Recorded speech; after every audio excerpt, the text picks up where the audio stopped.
In part 1, we followed the crime of knowledge. In part 2, we watched the flood reset. In part 3, we stepped into divine politics, jealousy, worship, and control. In part 4, we traced what systems do to awakeners. Label them, scapegoat them, remove them. In part 5, we walked into sacrifice and what happens when innocence is placed on the altar. In part 6, we entered the underworld where fear becomes architecture and death becomes leverage. Tonight, we're pulling every thread into one map, not to tell you what to believe, but to show you what keeps repeating. Because once you see the pattern, you stop arguing about the mask and start recognizing the face underneath it. This is the convergence, and it starts with a hard truth. Most people don't leave belief systems because they wanted to sin. They leave because the moral math stops adding up, because love can't be proven with threats. Truth can't be protected by intimidation, and a divine reality that needs you small starts to look less like light and more like control. So let's build the pattern map from the beginning. First, knowledge. Prometheus gives fire. Humans rise. The ruler punishes the gift. Eden offers knowledge. Humans awaken. The ruler punishes the reach. Different myth worlds, same warning. Do not become too much. Do not step outside your assigned role. Second, the reset. When humans go too far, gods don't always correct, they erase. Flood stories show up everywhere. But in both our parallels, the logic rhymes: if you disappoint the heavens can revoke the earth.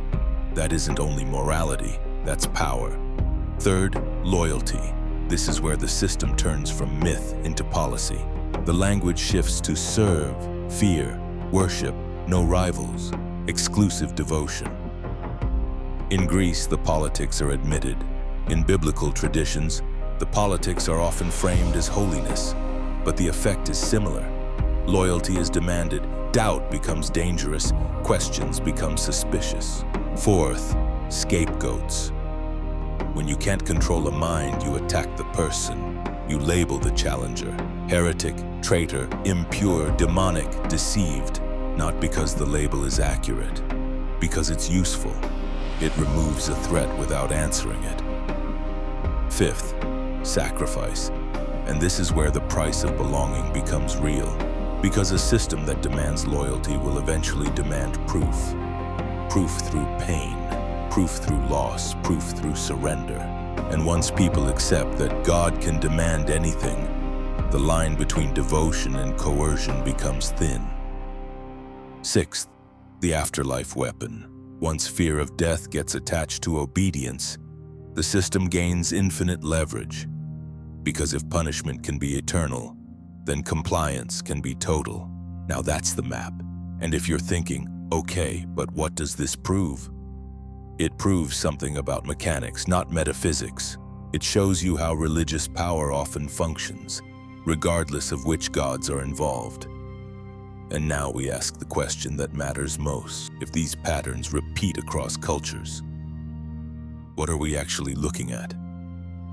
Here are 3 possibilities. We're not forcing one, we're laying them out. Possibility 1. These are human stories about human fear. In this view, gods are mirrors. We project our politics upward. We turn kings into heaven. We turn social order into sacred order. The jealous god sounds like a jealous ruler.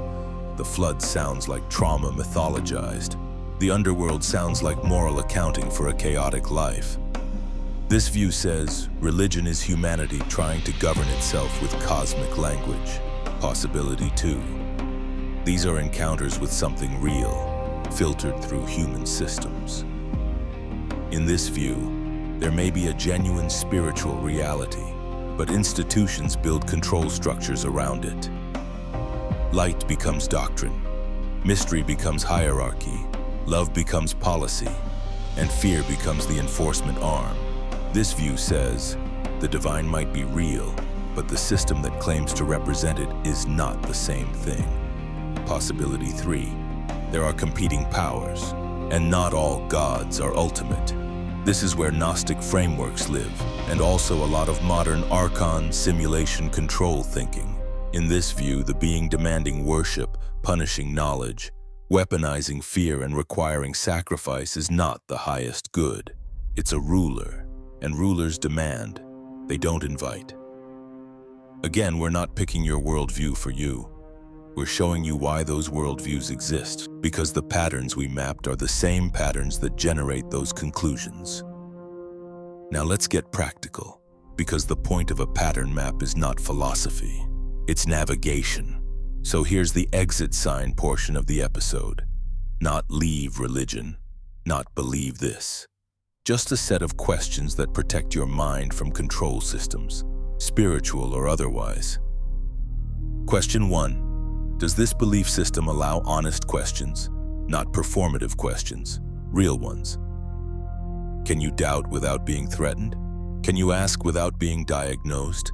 Can you challenge leaders without being spiritually labeled? Because truth doesn't fear questions. Power does. Question 2. What does it produce in people? Not what it claims. What it produces. Does it produce compassion, courage, honesty, humility? Or does it produce fear, conformity, shame, judgment, and silence? A tree is known by its fruit. Question 3. Who benefits? When a doctrine is taught, who gains authority? When fear is invoked, who gets to direct behavior? When God is used in conversation, does it expand love or end debate? Because God can be a window or it can be a weapon. Question 4. Is the system asking for growth or submission?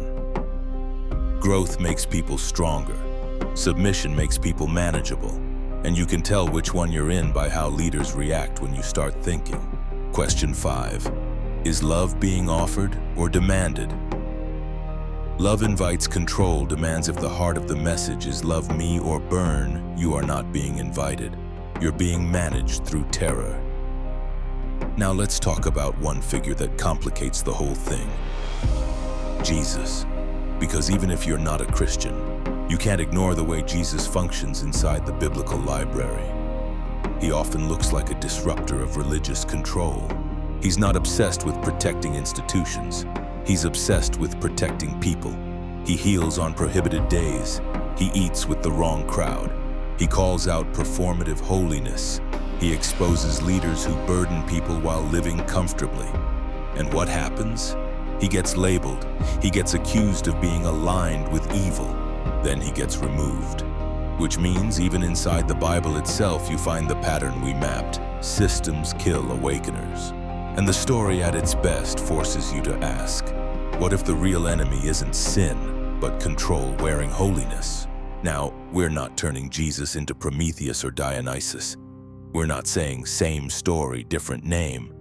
We're saying the system response is familiar. And when the response is familiar, you stop trusting the response as proof of righteousness. Because violent systems always claim moral permission. Every empire has a Bible. Every regime has a God. Every machine has a story that says it must continue. So here's the closing question of Parallel Pantheons. If divinity is real, what would it feel like? Would it feel like clarity? Would it feel like courage? Would it feel like love that makes you more human? Or would it feel like fear, obedience, silence, a constant threat hovering over your mind? Because one of those makes you free, and the other makes you useful. We're not closing this series by telling you what to believe. We're closing it by giving you the pattern map, so you can recognize the mechanics when you see them. In scripture, in mythology, in politics, in relationships, in any system that demands your loyalty before it earns your trust. And if you take one idea out of this whole series, let it be this. If something calls itself holy but requires fear to function, it might not be holy. It might just be powerful. Parallel Pantheons isn't about gods. It's about patterns. And once you can see patterns, you can choose your path with your eyes open. That's the exit sign, and now the question is yours. What have you been calling God, and what has that God been doing to or for you? Leave your questions in the comments, not your conclusions, your questions. Because the moment you stop being afraid to question is the moment the system starts losing its grip.